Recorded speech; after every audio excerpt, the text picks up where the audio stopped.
Hey guys, how's it going? It's me, your boy Jaspas, and thank you for joining me today.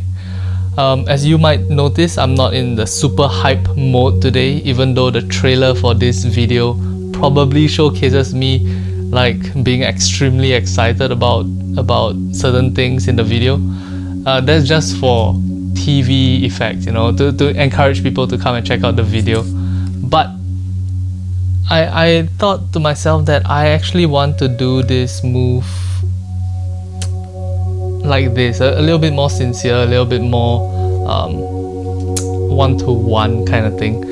And that's because the Rainbow Spring is actually a move that is very near and dear to my heart. It's a move that when I created it, there was nothing quite like it at that point of time. And even today, I would say that the closest moves in terms of mechanics to this move would be moves like Water Wheel and Water Band, maybe a little bit.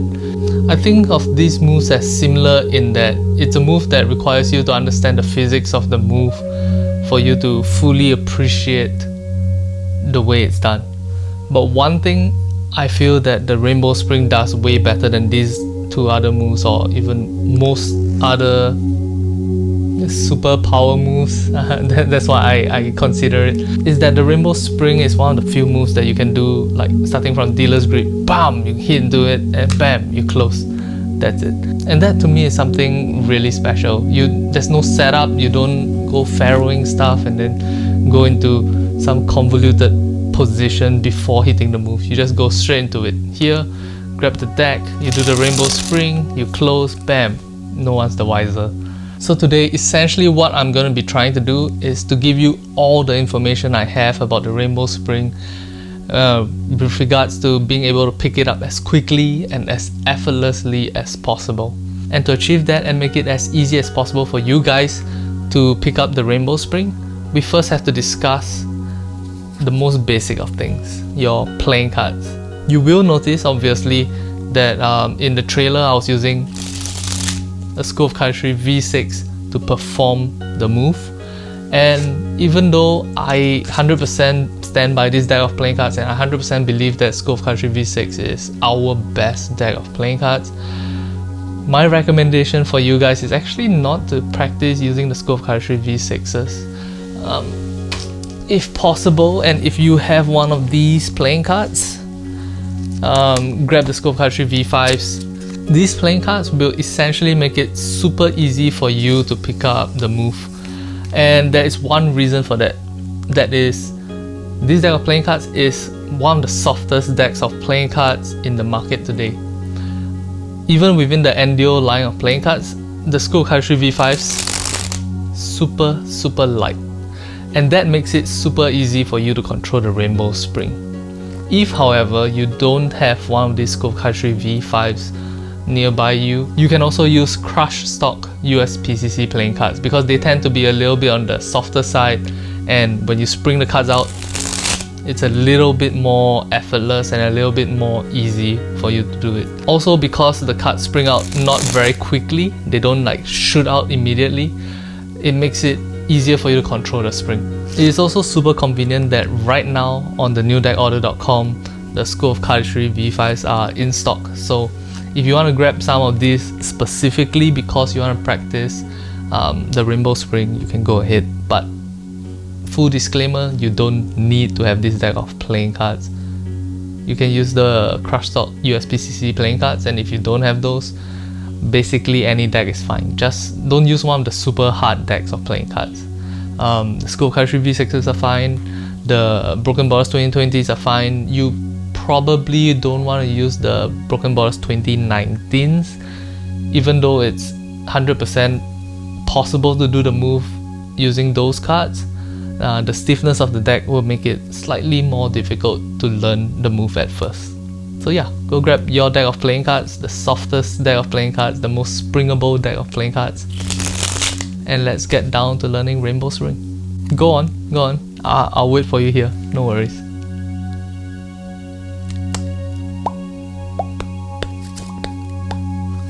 Alright, so hopefully by now you have your deck of playing cards with you. To make the rainbow spring as easy to learn as possible, I have broken it down into essentially 4 small bites. If you can do the level 1 version of it, then you start trying level 2. Once you can do that, you do the level 3. And then finally, when you're done with that, you do the level 4. Just to clarify, even though I say that there's 4 levels of the rainbow spring, I actually never ever do the level 4 version of it. I always do the level 3 version of it. And you'll see why in a moment. But for now, let's get down to level 1 of the rainbow spring. So to do the rainbow spring, the first thing you need to be able to do is, at level 1, a normal spring. Now you want to make sure that you are super consistent, super good with the spring. You want to be able to control the spring 100%. You should be able to do the spring with your eyes closed, like this. If you find that your spring is not at 100% quite yet, no worries. The first thing you do is work on the spring. You want to be able to work with the spring to the point that you are like 100% consistent with the move. And you also want to be able to work with the spring to the point that you can get this perfect sound with the move. While working on the normal spring, you also want to ensure that you're using the correct grip, a corner grip. Thumb is at this corner, fingers at that corner, bend the cards, and slowly shoot them out. It is also very important that the spring that you perform is not one of those super fast ones like that. If you do it like that, essentially you won't be able to transmit that skill set to the rainbow spring. You want to make sure that your normal one-handed spring is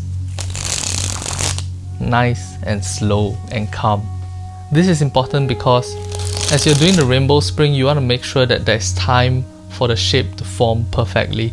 If your spring is not a slow spring like this, essentially what's going to happen is that you're going to be doing something like that, which doesn't look good.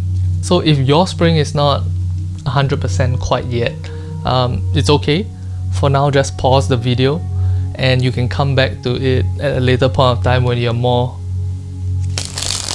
consistent and slow with your spring. Of course, you can also watch the video. I'm not your mom or dad, you know. Just do what you want. Do what you want.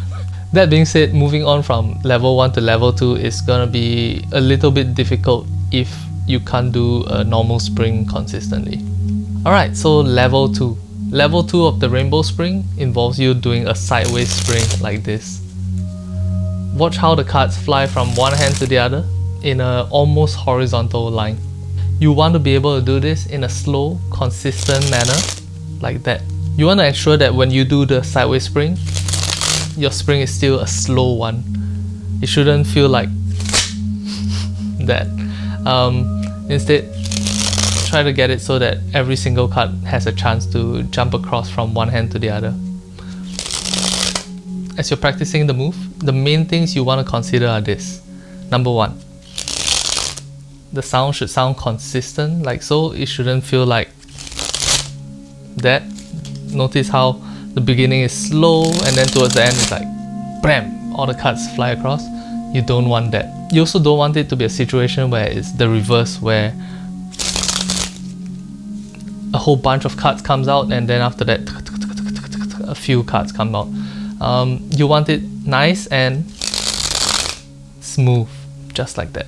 Some of you might find it difficult to do a sideways spring like this, and you might find that the cards are actually hitting your hand like slightly higher than you would expect. Instead of landing here, the cards are actually impacting here, and because of that there's a chance of the cards tumbling down over the side of your hands. If that's the case, make sure you open your eyes nice and big and watch where the cards are impacting the hand. You want it so that the cards at most hit around here at this height and then slide down to the bottom. I'll show you what that looks like from the side view. Notice how the cards goes here and then slowly slide down to the fingers as you cradle them. If you're able to let it hit the bottom of your thumb like this and let it slide down to the fingers, you should be in a situation where the cards are relatively squared. In this case, I have like one card that didn't slide all the way down, and that's generally fine. One more time. Aha, that's way better. Notice how the cards are much more squared. Now if you do the spring, and in general your cards are relatively squared just like this, you are a-okay. But if you have cards that are adjacent like this, when you're done with the spring, you're gonna have to re-observe your springing technique. You want to make sure that the pressure you place on the thumb is consistent so that the cards don't create extra rotations. If you do find yourself in the situation where the cards are like this and they are at different angles all at once, then that is a huge problem for when you are trying to practice the rainbow spring. If you find yourself in this situation and in this camp with these problems, no worries. All you have to do is start focusing on the sideways spring. Grab your favorite deck of playing cards every day while watching TV or surfing YouTube or consuming some kind of media. Just look at your hand from time to time and practice the sideways spring. This is one of those moves that you don't really need like active attention to it. You need more of the muscle memory of how to spring the cards exactly sideways. Of course, keep in mind that if your spring is like messing up, then you don't want to build that habit. Instead, try to just get the springs to look like this, and when you succeed at it, make a mental note of it, try to do the same thing again. That should make it easy for you to level up your sideways spring to the point that you can do the rainbow spring. Alright, so now that you are done with level 2 of the practicing to get to the rainbow spring, let's go to level 3. Oddly enough, it seems like quite a huge jump to go from a sideways spring to the rainbow spring, but level 3 of the move is to basically move from a normal sideways spring into a rainbow spring. This is what the move looks like, the sideways spring. If you take that same move and as you are springing, start rotating your hands upwards like this, then you essentially get yourself into a situation that you are doing the rainbow spring. Bam, just like that. So let's focus on the important points of level 3, the rainbow spring. Firstly, you want to do a sideways spring very consistently, but the moment you manage to open the spring up like this, you want to begin rotating both hands upwards at about a 45-degree angle towards the middle. You want your cards to fly consistently and frequently out of this hand, rotate in mid-air and land in the other hand. So there's essentially 2 different ways the rainbow spring can move. One of them is more beautiful than the other to me, but I'm not going to tell you which one that is because I think that's pretty much a matter of subjectivity and taste. But here are the 2 main ways that the rainbow spring can move. The first one is you do the rainbow spring, the cards come out flat like this, rotating ever so slightly, and then they land over here like this. So the path that a card takes is essentially this, rotates, then downs. The second way a rainbow spring can work is for you to spring the cards pretty much straight out, and instead of rotating downwards, they sort of lose momentum and the cards from behind start hitting into them, causing them to slide downwards like this, and then they sort of rotate into the hands and then it lands in the hands. Both methods are correct, both methods are beautiful, but keep in mind that they are essentially different. You can probably see a difference when I show you this versus when you're first practicing. You don't want to worry about the shape of the rainbow spring. Instead, what you do want to worry about is the consistency of the shooting of the cards from the right hand, as well as how square you can get your left catching hand to be. Once again, if you find that if your catching hand is a mess and cards are going in all sorts of directions, you're going to need to observe your right hand and how the cards are shooting. Adjust your springing hand to make sure that the cards leave the hand in the exact same angle, preferably with no amount of spin as they go from one hand to the other. Now, if you find that your cards don't rotate at all, they don't form that curve, and you do want to get that curve, you might want to adjust your technique for your spring. This technique, in my opinion, will probably never appear in any other spring variation. Essentially, what you are trying to do is you're going to try to spring the cards, but bend one side of the cards more than the other side.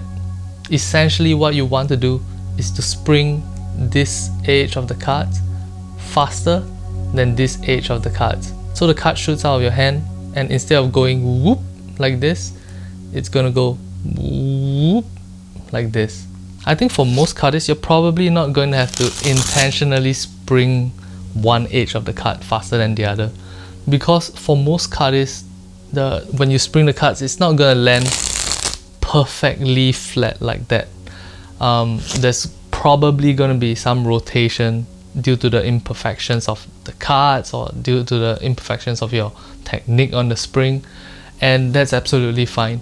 But if you find yourself in the situation where the cards don't bend at all and the cards just go straight out like this, then just keep it at the back of your mind that you can use this technique of bending one side of the cards more than the other, one edge of the cards more than the other, to get the cards, to force the cards to spin. Shouldn't be too difficult for most of you guys. I know it feels like I said a lot of things without actually saying a lot of important tips, but if you can do your spring nicely from side to side, you should be able to do this and then rotate it upwards. See, notice how this and this are essentially the same grip in the right hand as well as the catching hand, except for rotating it upwards. The more important takeaway from this tutorial is the troubleshooting techniques. Alright, so for now, practice that and hopefully you are able to get level 3 of the rainbow spring down pat, down completely. Now I'm going to explain to you guys rainbow spring level 4 and what it is. Essentially, level 4 of the rainbow spring is, instead of starting the rainbow spring like this, you want to go straight from this position, spring the cards and catch it like that. The thing about level 4 rainbow spring is that the person that brought it to my attention is, the card is known as Matt Fox, and he's a person that I consider a friend of mine and I absolutely love the work he does. When he showed me this version of the rainbow spring, I was quite blown away because I never actually considered, instead of going from here, to instead just go from there. But I actually find this version of the rainbow spring a little bit cooler than starting here and catching it here, even though that was the original target that I had for the rainbow spring. I'm not 100% sure. Maybe you guys can weigh in on this. Do you think that it looks better like this versus like this? Which version of doing the rainbow spring looks better? Leave in the comment section, I'll check it out. My main resistance to performing the rainbow spring just like this is that I find it way harder than doing it the normal way, normal way. The cost of effort versus the profit of coolness is extremely disproportionate, and specifically in my case, I actually think it's negative. I think it's less cool when you do it just shoot out here and catch it here. But yeah, I want to hear what you guys think about it. To do the level 4 rainbow spring, essentially all you gotta do is, instead of pulling it out here and rotating it, you're just gonna start here, spring the cards and catch it. Which sounds extremely dumb because it feels like one of those like, duh, yeah Jaspers, I know, I saw you do it, you just spring it and then you caught it. Easy peasy. I don't know, man. I feel like that's the most important thing for you to know, that there's no real secret to doing it. Essentially, if you can do the rainbow spring at level 3, you have the technique down to do it at level 4. When you try this move, you're gonna feel like, oh man, that feels really weird and really off. And I'm here to tell you that, yeah, it is gonna feel that way. Now, one extra touch that you can add to your rainbow spring that I noticed Matt Fox does is that he drops his left hand. He drops his non-springing hand down to create a bigger drop for the rainbow spring. I personally prefer the rainbow spring to be sort of like equal levels when you do it, so that it's like sort of symmetrical, but I do appreciate that making it look bigger tends to impress more people. Let me show you guys that technique in motion. Normal rainbow spring, very nice and clean one, versus the drop hands variation. I believe that Matt Fox got the idea for dropping his hands from the Anaconda, in which you do the move and instead of pulling higher, you sort of drop your hands so that you get a little bit more distance. It's a pretty cool idea to drop your hands to get just a little bit more dropping, but I personally prefer doing it with symmetry at the same height. Now, once you've gotten some hours of practice of doing the rainbow spring down with your Scope Cardistry V5s or your crush stock bicycle, it is time to switch over to a stiffer, more snappier stock of playing cards. And once you switch to your snappier, stiffer stock, you will notice that when you do the rainbow spring, the cards tend to fly higher and more distance. That is something you're going to have to readjust to, but keep in mind that if you can do a really good spring, the consistency of the cards coming out should sound the same. There is also the chance that it doesn't come out exactly the same, and that would probably be because your muscle, the thumb muscle, hasn't grown strong enough to have the finesse with a snappier stock for a spring. Using this snappier, stiffer stock, you should be able to get even bigger rainbow spring performances. So just to recap, step 1, practice your normal flat spring. Step 2, practice your side to side spring. And step 3, bend it. And you should be able to do the rainbow spring as well. Alright guys, so that's the end of today's tutorial.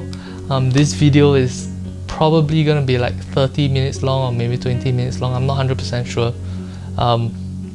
But yeah, I hope you enjoyed this tutorial. Let your friends know that they can join Patreon to pick up the rainbow spring tutorial in addition to our Insights series. Thank you guys so much for keeping the lights on in our studios and paying the electricity bill, because if you didn't, this is what the footage would look like. Kinda dark.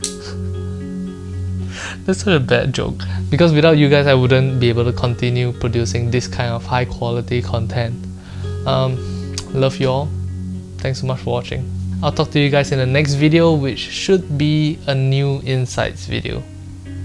Love you all. Bye bye.